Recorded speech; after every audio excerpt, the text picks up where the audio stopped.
اللہ کی نشانیوں کو بیان کیا ہے، ان نشانیوں پر غور و فکر کریں گے تو اللہ تعالیٰ کے بارے میں معرفت حاصل ہو جائے گی، معرفت حاصل ہو جائے گی۔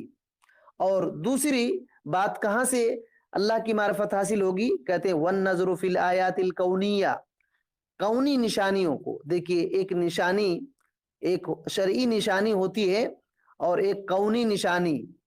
شرعی نشانی اللہ تعالیٰ کی کتاب اور سنت رسول میں ہے، اور کونی نشانی بولے تو مخلوق، پوری دنیا کی مخلوق یہ کونی نشانی ہے، تو اس میں بھی بندہ غور و فکر کرے تو اللہ کی معرفت اس کو حاصل ہو جائے گی۔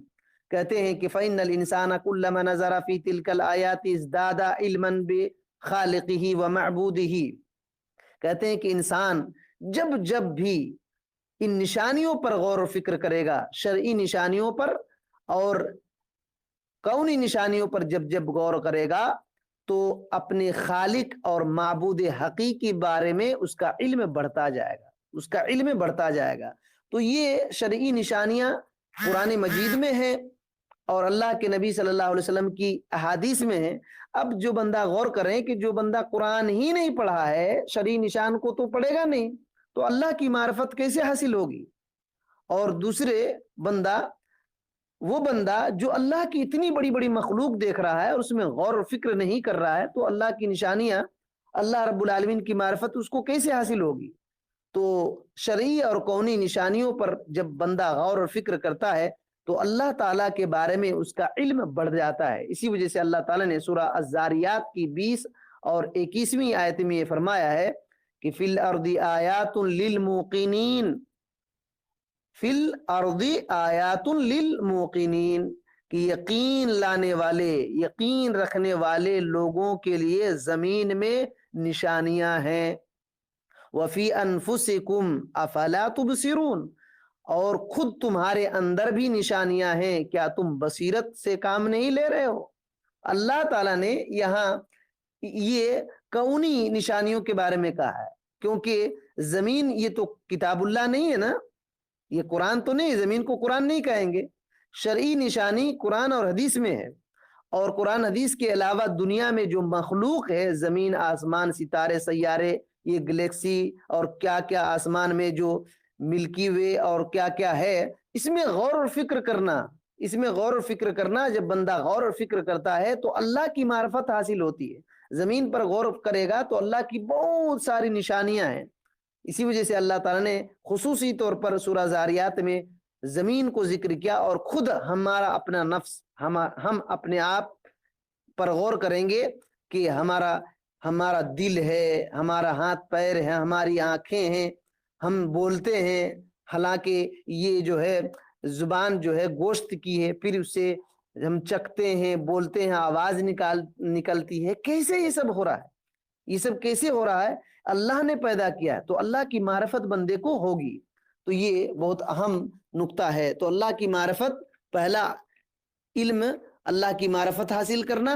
اللہ کی معرفت حاصل کریں گے تو ایسے کرنا چاہیے کہ اللہ کی جو شریعت ہے اس کو قبول کر سکیں، اور اللہ تعالیٰ نے جو کچھ قانون بنایا ہے اس پر چل سکیں، فرما برداری کر سکیں، اللہ کے حکم کو مان سکیں۔ اور یہ چیز کہاں سے حاصل ہوگی؟ اللہ تعالیٰ کی نشانیوں پر غور و فکر کرنے سے۔ اور نشانیاں دو طرح سے ہوتی ہیں، ایک شرعی نشانی جو اللہ کی کتاب میں ہے اور رسول اللہ صلی اللہ علیہ وسلم کی احادیث میں ہے، اور کونی نشانی مخلوقات میں ہے، مخلوقات، پوری مخلوقات میں کونی نشانی ہے۔ تو یہ شیخ صالح عثیمین رحمۃ اللہ علیہ نے بہترین شرح کیا ہے۔ اللہ تعالیٰ ان کو جزائے خیر دے اور جنت میں اعلیٰ مقام دے، ان کے قبر کو اللہ تعالیٰ نور سے بھر دے، اور ہمیں ان کے علم سے فائدہ اٹھانے کی توفیق دے۔ اچھا، دوسری بات انہوں نے علم میں یہ کہا کہ نبی صلی اللہ علیہ وسلم، اللہ کے نبی کی معرفت حاصل کرنا۔ شیخ صالح عثیمین رحمۃ اللہ علیہ نے اس کی شرح یہ فرمایا ہے کہ اللہ کے نبی کی معرفت کا مطلب یہ ہے کہ اللہ کے نبی صلی اللہ علیہ وسلم کے اس طرح سے معرفت حاصل کرنا، ان کے بارے میں ایسی جانکاری حاصل کرنا جو جانکاری اس بات کو لازم کرے کہ آپ صلی اللہ علیہ وسلم نے جو بھی ہدایت اور دین حق لایا ہے، جو بھی ہدایت کی باتیں اور دین حق لایا ہے، اس کو ہم قبول کریں۔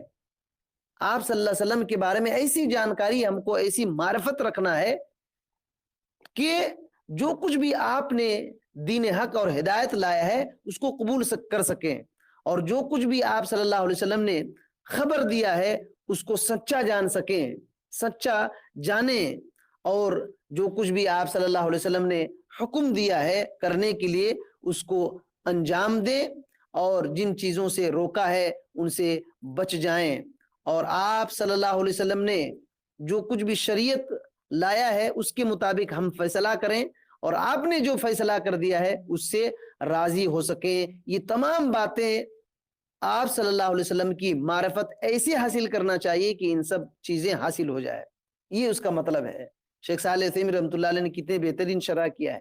تو ہمارے نبی صلی اللہ علیہ وسلم کی معرفت حاصل کرنا، آپ کے بارے میں جانکاری حاصل کرنا، آپ کون تھے، آپ کا خاندان کیا تھا، آپ کے اخلاق کیا تھے، آپ کے کردار کیا تھے، آپ کیسے رہتے تھے، کیسے اٹھتے تھے، آپ نبی کب بنے، اور آپ نے کیا پیغام دیا، یہ سب جب جان لیں گے تو آٹومیٹک آپ کے دل میں وہ بات بیٹھ جائے گی کہ آپ نے جو کچھ بھی ہدایت لایا ہے اور دین حق لایا ہے اس کو قبول کریں گے، آپ اس کو قبول کریں گے، اور آپ کی خبریں جو کچھ بھی آپ نے بتایا ہے گزشتہ زمانے کے بارے میں یا تو آئندہ ہونے والی قیامت کی نشانیوں کے بارے میں، قیامت کے بارے میں اور جنت و جہنم کے بارے میں، ان خبروں کو آپ سچ جان سکتے ہیں، اور جو کچھ بھی آپ نے حکم دیا ہے ان کو کرنا، ایسی معرفت حاصل کرنے کی ضرورت ہے۔ آج وہ معرفت لوگ حاصل نہیں کر پاتے، یہی وجہ ہے کہ آپ صلی اللہ علیہ وسلم کی لائی ہوئی باتوں پر شک کرتے ہیں، اور کوئی منکرین حدیث بن جاتا ہے تو کوئی کیا ہوتا ہے، کوئی کیا ہوتا ہے۔ بہرحال شیخ صالح عثیمین رحمۃ اللہ علیہ نے یہ بات بتانے کے بعد کہ آپ کی معرفت ایسے حاصل کرنا ہے کہ آپ کی لائی ہوئی ہدایت دین حق کو قبول کر سکیں، تصدیق کر سکیں، آپ کی خبر کی سچ جان سکیں، آپ کے حکم کو کر سکیں، اور آپ نے جن چیزوں سے روکا ہے اسے رک سکیں، آپ کی شریعت سے حکم لگا سکیں، اور آپ نے جو فیصلہ کیا ہے اس سے راضی ہو سکیں۔ اس کے بعد قرآن مجید کی ایک آیت پیش کی ہے۔ اللہ تعالیٰ فرماتا ہے، سورہ نساء کی 65ویں آیت ہے، فَلَا وَرَبِّكَ لَا يُؤْمِنُونَ حَتَّى يُحَكِّمُوكَ فِي مَا شَجَرَ بَيْنَهُمْ ثُمَّ لَا يَجِدُوا فِي أَنفُسِهِمْ حَرَجًا مِمَّا قَضَيْتَ وَيُسَلِّمُوا تَسْلِيمًا۔ اللہ رب العالمین نے یہ فرمایا کہ تیرے رب کی قسم، وہ ایماندار نہیں ہو سکتے، وہ مومن نہیں ہو سکتے جب تک کہ آپس کے اختلافات میں آپ کو حاکم نہ مان لیں۔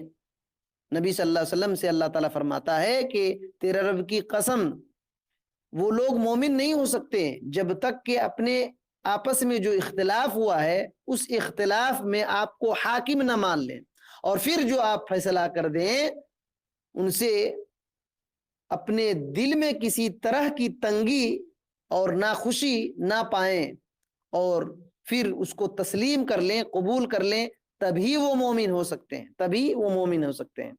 تو اس آیت کریمہ میں یہ بات بتلایا ہے، اللہ کے نبی صلی اللہ علیہ وسلم کو اختلافات میں فیصل ماننا ہے، آپ کے فیصلے کو قبول کرنا ہے، دل میں تنگی محسوس نہیں کرنا۔ یہ کب حاصل ہوگا؟ جب آپ کے بارے میں جانکاری ہوگی تب کر سکتے ہیں ایسا۔ اسی وجہ سے ہم اپنے معاملات کو نبی علیہ الصلوۃ والسلام کی احادیث سے حل نہیں کراتے میرے بھائیوں۔ کیوں؟ ہم کو اللہ کے نبی صلی اللہ علیہ وسلم کے بارے میں جس طرح معرفت حاصل ہونی تھی، جانکاری حاصل ہونی تھی، وہ جانکاری نہیں ہے، وہ جانکاری نہیں ہے۔ اسی وجہ سے ہمارے آپس کے معاملے، دینی معاملے کا حل ہم قرآن و سنت سے نہیں کرواتے۔ بہرحال اللہ تعالیٰ نے دوسری جگہ سورہ نور کے اندر آیت نمبر 50 میں یہ فرمایا، انما كان قول المؤمنین اذا دعوا الى اللہ ورسولہ لیحکم بینہم ان یقولوا سمعنا واطعنا واولئک هم المفلحون۔ اللہ تعالیٰ فرماتا ہے کہ مومنوں کی بات یہ ہوتی ہے جب ان کو اللہ کے اور رسول کی طرف بلایا جاتا ہے مومنوں کو، تاکہ ان کے درمیان، ان مومنوں کے درمیان فیصلہ کیا جائے، تو وہ کہتے ہیں کہ سمعنا واطعنا، ہم نے سنا اور اطاعت کیا، اللہ اور اس کے رسول کی بات کو سنا اور اطاعت کیا، یہ مومن لوگ کہتے ہیں۔ اللہ تعالیٰ نے فرمایا اولئک هم المفلحون، یہی لوگ کامیابی ہونے والے ہیں، یہی لوگ کامیاب ہونے والے ہیں۔ تو ایک مومن آدمی جو اللہ اور اس کے رسول پر ایمان رکھتا ہے تو اللہ اور اس کے رسول نے جو فیصلہ کر دیا ہے اس کو سن کر کے اطاعت کرتا ہے، اس میں کیوں، کیسے، کس لیے، کیوں، وجہ کیا ہے، یہ سب نہیں پوچھتا، بلکہ سن لیا اور اطاعت کیا، تو یہی کامیاب انسان ہے۔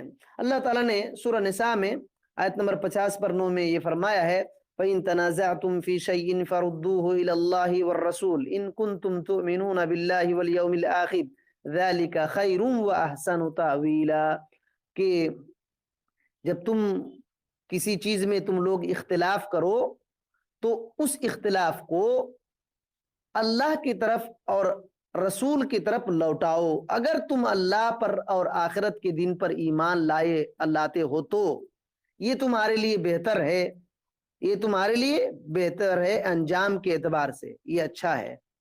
تو اس آیت کریمہ میں بھی اللہ تعالیٰ نے کہا کہ جب تمہارا آپس میں اختلاف ہو جائے تو اس اختلاف کو اللہ اور اس کے رسول صلی اللہ علیہ وسلم کی طرف پلٹانا ہے۔ کون پلٹائے گا؟ جو اللہ پر ایمان لاتا ہے اور آخرت کے دن پر ایمان لاتا ہے وہ، گویا کہ اگر نہیں پلٹا رہے ہیں تو پھر ایمان کی کمی ہے یا تو ایمان ہی نہیں ہے، ایمان کی کمی یا تو ایمان ہی نہیں ہے۔ اور ایک جگہ اللہ رب العالمین نے یہ فرمایا سورہ نور کی آیت نمبر 60/3 میں فَلْيَحْذَرِ الَّذِينَ يُخَالِفُونَ عَنْ أَمْرِهِ أَن تُصِيبَهُمْ فِتْنَةٌ أَوْ يُصِيبَهُمْ عَذَابٌ أَلِيمٌ، کہ ان لوگوں کو ڈر جانا چاہیے جو رسول اللہ صلی اللہ علیہ وسلم کے حکم کے خلاف کرتے ہیں، ان کو ڈر جانا چاہیے۔ کیا ڈرنا چاہیے؟ کس بات سے ڈرنا چاہیے؟ کہیں ایسا نہ ہو کہ وہ فتنے میں گرفتار ہو جائیں اور دردناک عذاب ان پر آ پڑے، آفت آ جائے، تو اس چیز سے ڈر جانا چاہیے۔ اس کا مطلب یہ ہوا کہ جو آدمی رسول اللہ صلی اللہ علیہ وسلم کے حکم کے خلاف کام کرتا ہے وہ فتنے میں پڑ جائے گا یا تو دردناک عذاب میں پڑے گا۔ شیخ صالح عثیمی رحمۃ اللہ علیہ نے امام احمد بن حنبل رحمۃ اللہ علیہ کا قول ذکر کیا ہے کہ اس آیت کریمہ میں جو ہے ان تصیبہم فتنہ، فتنہ سے کیا مراد ہے؟ جو اللہ کے نبی صلی اللہ علیہ وسلم کے حکم کے خلاف کام کرتے ہیں وہ فتنے میں پڑ جائے گا، تو یہ فتنہ سے کیا مراد ہے؟ امام احمد بن حنبل رحمۃ اللہ علیہ کہتے ہیں اتدری ما الفتنہ، کیا تم جانتے ہو کہ اس آیت میں جو فتنہ ہے وہ فتنہ کیا ہے؟ الفتنہ تو الشرک، فتنہ شرک ہے۔ اللہ المستعان، اللہ تعالی ہمیں بچائے۔ اللہ تعالیٰ نے کیا فرمایا؟ جو رسول اللہ صلی اللہ علیہ وسلم کے خلاف کرتے ہیں ان کو ڈرنا چاہیے کہ کہیں وہ فتنے میں گرفتار ہو جائیں۔ امام احمد بن حنبل رحمۃ اللہ علیہ کیا فرماتے ہیں؟ فتنے سے مراد شرک ہے۔ تو گویا کہ وہ آدمی جو رسول اللہ صلی اللہ علیہ وسلم کے حکم کے خلاف کام کرتا ہے وہ بندہ شرک میں پڑ جا سکتا ہے، وہ آدمی شرک میں پڑھ سکتا ہے۔ اور فرماتے ہیں کہ شاید ایسا ہو سکتا ہے، امام احمد بن حنبل رحمۃ اللہ علیہ کہتے ہیں کہ شاید ایسا ہو سکتا ہے کہ بعض قول نبی صلی اللہ علیہ وسلم کی بعض باتوں کو جب بندہ رد کر دے تو اس کے دل میں ایسی چیز پڑ جاتی ہے جس کی وجہ سے وہ بندہ ہلاک ہو سکتا ہے، اس کا نتیجہ ہلاکت ہے، اس کا نتیجہ ہلاکت ہے۔ تو بہرحال محمد صلی اللہ علیہ وسلم کی معرفت، ہمارے نبی صلی اللہ علیہ وسلم کی معرفت ایسے حاصل کرنا ہے کہ آپ کی لائی ہوئی باتوں کو ہم قبول کر سکیں، آپ کی لائے ہوئے دین حق کو قبول کر سکیں، آپ کی خبر کو سچا جان سکیں، سچی جان سکیں، اور آپ نے جو کچھ بھی حکم دیا ہے اس کو کر سکیں، روکا ہے اسے رک سکیں، اور آپ کا فیصلہ جو کچھ ہو چکا ہے اس سے ہم راضی ہو جائیں گے۔ ایسا علم ہمارے نبی صلی اللہ علیہ وسلم کے بارے میں ہمیں جانکاری رکھنے کی ضرورت ہے۔ اچھا، اور کیا ہے؟ دین اسلام کی معرفت، دین اسلام کی معرفت، دین اسلام کی معرفت کے بارے میں شیخ صالح عثیمی رحمۃ اللہ علیہ فرماتے ہیں کہ اسلام جو ہے، اسلام اس کا دو معنی ہے۔ دیکھیے بہت بہترین شرح فرماتے ہیں، ان سب چیزوں کو جاننا ضروری ہے۔ کہتے ہیں کہ دین اسلام کا دو معنی ہے، ایک عام معنی اور ایک خاص معنی۔ عام معنی کہتے ہیں کہ عام معنی کے اعتبار سے اسلام کا مطلب ہوتا ہے اللہ تعالیٰ کی فرما برداری کرنا، ان شریعت کے ذریعے سے جو شریعت اللہ تعالیٰ نے جب سے رسولوں کو بھیجا ہے قیامت تک جب سے رسولوں کو سلسلہ جاری کیا ہے قیامت تک، قیامت کے قائم ہونے تک جو بھی شریعت اللہ تعالیٰ نے بنایا ہے اس شریعت کے مطابق اللہ تعالیٰ کی عبادت کرنا، فرما برداری کرنا، فرما برداری کرنا۔ جب سے رسولوں کو بھیجا ہے، ہمارے نبی صلی اللہ علیہ وسلم سے پہلے بھی بہت سارے پیغمبر گزر چکے ہیں، تو اس وقت سے اللہ تعالیٰ نے جو کچھ بھی شریعت نازل کیا ہے قیامت تک ان شریعت کے مطابق اللہ تعالیٰ کی عبادت کرنا، فرما برداری کرنا۔ اور کہتے ہیں کہ ان باتوں کو اللہ تعالیٰ نے بہت ساری آیتوں میں ذکر کیا ہے، اور جو آیتیں اس بات پر دلالت کرتی ہیں کہ ہمارے نبی صلی اللہ علیہ وسلم سے پہلے جو گزشتہ شریعت ہے وہ تمام کی تمام اللہ تعالیٰ ہی کا اسلام تھا، اللہ ہی کا اسلام تھا۔ پچھلے پیغمبروں پر جو کچھ بھی نازل ہوا اس کو اسلام کہا جائے گا۔ اسی وجہ سے حضرت ابراہیم علیہ السلام کے بارے میں اللہ تعالیٰ نے سورہ بقرہ کی آیت نمبر 128 میں یہ ذکر کیا کہ حضرت ابراہیم علیہ السلام نے کیا کہا، ربنا وجعلنا مسلمین لکا ومن ذریتنا امتا مسلمتا لکا۔ ربنا، اے ہمارے رب، اے ہمارے پروردگار، وجعلنا مسلمین لکا، اللہ تعالیٰ ہم کو تیرا فرما بردار بنا دے، فرما بردار بنا دے، مسلمان بنا دے۔ مسلمان کا مطلب یہ وہی ہوتا ہے کہ اللہ رب العالمین نے جو کچھ بھی کہا ہے اس کو سر تسلیم خم کر دینا، مان لینا، اس پر عمل کرنا، روکا ہے اس سے رک جانا۔ تو حضرت ابراہیم علیہ السلام یہ دعا کر رہے ہیں کہ ہمارے رب ہم کو تیرا فرما بردار بنا اور ہماری ذریت میں سے ایک جماعت کو مسلمان بنا جو تیری فرما برداری کرے گی۔ تو حضرت ابراہیم علیہ السلام نبی صلی اللہ علیہ وسلم سے پہلے کے پیغمبر ہیں، تو اس وقت بھی یہ دعا کر رہے ہیں، اس وقت بھی اسلام تھا، مسلمان جو بھی اللہ تعالیٰ کی شریعت کو مانتے ہیں اس کو مسلمان کہا جاتا تھا۔ تو اور اسلام کا خاص معنی کیا ہے، یہ عام معنی میں داخل ہے۔ جتنے بھی پچھلے پیغمبر آئے ہیں قیامت تک جو بھی شریعت ہے تو اس کو اسلام کہا جائے گا، پچھلے پیغمبروں کی باتوں کو بھی اسلام کہا جائے گا۔ لیکن اسلام کا ایک خاص معنی ہے، کہتے ہیں وہ خاص معنی کب سے ہے، محمد صلی اللہ علیہ وسلم کے بعد، نبی صلی اللہ علیہ وسلم کے آنے کے بعد اللہ تعالیٰ نے آپ صلی اللہ علیہ وسلم کو جو کچھ بھی دے کر کے بھیجا، جو کچھ بھی دے کر کے بھیجا اسی کو اسلام کہتے ہیں۔ خاص معنی کے مطابق، خاص معنی کے مطابق اسی کو اسلام کہتے ہیں، یہ خاص ہے۔ آپ صلی اللہ علیہ وسلم کے آنے کے بعد جو کچھ بھی اللہ تعالیٰ نے شریعت میں نازل کیا ہے، آپ کو دے کر کے بھیجا ہے، یہ اسلام ہے، خاص اسلام ہے۔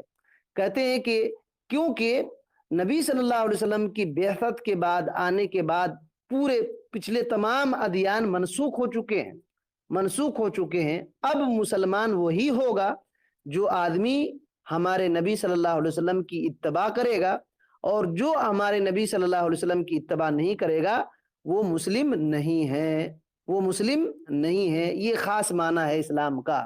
ہمارے نبی صلی اللہ علیہ وسلم کے آنے کے بعد اب جو بھی آدمی ہمارے نبی صلی اللہ علیہ وسلم کی اتباع کرے گا وہ مسلمان ہوگا، جو اتباع نہیں کرے گا وہ مسلمان نہیں ہوگا۔ اور ہمارے نبی صلی اللہ علیہ وسلم سے پہلے کے جو پچھلے پیغمبر ہیں ان کے اتباع کرنے والے ان کے زمانے میں مسلمان تھے، یہ بات سمجھ لیجیے۔ تو شیخ فرماتے ہیں فَالْيَهُودُ مُسْلِمُونَ فِي زَمَنِ موسیٰ علیہ السلام، تو یہود جو ہے موسیٰ علیہ السلام پر چلتے تھے نا، ان کی پیروی کرتے تھے، تو یہود موسیٰ علیہ السلام کے زمانے میں وہ مسلمان تھے، ان کو مسلمان کہا جائے گا۔ جو یہود موسیٰ علیہ السلام کے زمانے میں تھے ان کو مسلمان کہا جائے گا۔ اور نصارہ حضرت عیسیٰ علیہ السلام کے زمانے میں وہ مسلمان کہلائے، لیکن محمد صلی اللہ علیہ وسلم کے بعد آ جانے کے بعد جن لوگوں نے بھی آپ صلی اللہ علیہ وسلم کو انکار کر دیا وہ مسلمان نہیں ہیں۔ تو جو یہود اور نصارہ آپ صلی اللہ علیہ وسلم کے آنے کے بعد آپ پر ایمان نہیں لائے، گرچہ حضرت موسیٰ علیہ السلام پر ایمان لائے تھے، حضرت عیسیٰ علیہ السلام پر ایمان لائے تھے، لیکن اب وہ مسلمان نہیں کہے جائیں گے۔ ہمارے نبی صلی اللہ علیہ وسلم سے پہلے اگر موسیٰ علیہ السلام پر ایمان لا کر کے ان کی باتوں پر عمل کرتے تھے تو اس وقت وہ مسلمان تھے، لیکن ہمارے نبی کے آنے کے بعد جن لوگوں نے بھی ہمارے نبی پر ایمان نہیں لایا اور آپ کا انکار کر دیا، اس کو مسلمان نہیں کہیں گے۔ یہ اسلام کا ایک خاص معنی ہے۔ تو عام معنی اور خاص معنی یہی ہے۔ اور کہتے ہیں شیخ صالح عثیمین رحمۃ اللہ علیہ فرماتے ہیں وَهَذَا الدِّينُ الْإِسْلَامُ هُوَ الدِّينُ الْمَقْبُولُ عِنْدَ اللَّهِ النَّافِعُ لِصَاحِبِهِ، کہتے ہیں یہی اسلام جو خاص اسلام ہے، کہتے ہیں یہی اسلام جو نبی صلی اللہ علیہ وسلم کے آنے کے بعد جو اسلام خاص ہے، یہی وہ اسلام ہے، وہ دین ہے جو اللہ تعالیٰ کے نزدیک قابل قبول ہے، اور جو اس کو مانے گا اس کے لیے فائدہ دینے والا ہے۔ اسی وجہ سے اللہ تعالیٰ نے سورہ آل عمران کی آیت نمبر 19 میں کہا ان الدین عند اللہ الاسلام، کہ اللہ تعالیٰ کے نزدیک، یقیناً اللہ تعالیٰ کے نزدیک دین صرف اسلام ہے، دین صرف اسلام ہے۔ تو کس دین کی بات ہے؟ اسی دین کی بات ہے۔ اور اللہ تعالیٰ نے فرمایا سورہ آل عمران کی 85ویں آیت میں، 85 نمبر 85 میں وَمَن يَبْتَغِي غَيْرَ الْإِسْلَامِ دِينًا فَلَن يُقْبَلَ مِنْهُ وَهُوَ فِي الْآخِرَةِ مِنَ الْخَاسِرِينَ، جو آدمی اسلام کے علاوہ کسی دین کو تلاش کرتا ہے تو اس کی طرف سے وہ دین قبول نہیں کیا جائے گا اور آخرت میں نقصان اٹھانے والوں میں سے ہوگا، نقصان اٹھانے والوں میں سے ہوگا۔ تو شیخ صالح عثیمین رحمۃ اللہ علیہ فرماتے ہیں یہی وہ اسلام ہے جس اسلام کے ذریعے سے اللہ تعالیٰ نے محمد صلی اللہ علیہ وسلم اور محمد صلی اللہ علیہ وسلم کی امت پر احسان جتلایا ہے، اور یہ کہا ہے الیوم اکملت لکم دینکم واتممت علیکم نعمتی ورضیت لکم الاسلام دینا، کہ آج میں تمہارے لیے تمہارے دین کو مکمل کر دیا اور تم پر اپنی نعمت کو تمام کر دیا اور تمہارے لیے اسلام کو دین سمجھ کر کے راضی ہو گیا۔ تو یہ دین کی معرفت کے تعلق سے شیخ صالح عثیمین رحمۃ اللہ علیہ نے اہم باتیں بتلائی ہیں۔ انشاءاللہ ہماری بات اور آئے گی۔ اللہ تعالیٰ سے دعا کرتے ہیں کہ اللہ تعالیٰ ہمیں ان اہم باتوں کو سمجھنے کی توفیق دے اور صحیح علم سیکھنے، اس پر عمل کرنے، اس کی دعوت دینے، اور دعوت میں جو پریشانیاں آتی ہیں اس پر صبر کرنے کی توفیق دے۔ اللہ تعالیٰ ہمیں ہر قسم کے بدعات، خرافات، شرک اور رسم و رواج اور جو بھی غلط راستے ہیں ان سے بچے رہنے کی توفیق دے۔ آمین۔ السلام علیکم ورحمۃ اللہ وبرکاتہ۔